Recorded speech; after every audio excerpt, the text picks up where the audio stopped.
Hey guys, good afternoon. Ito, ngayon lang ako ulit nakapag-vlog.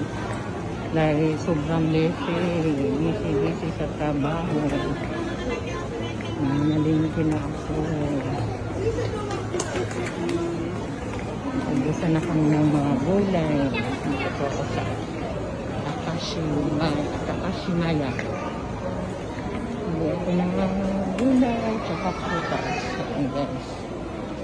Mamahal ka. Ang grapes. Mamahal. Eh, grabe daw. Ang mahal.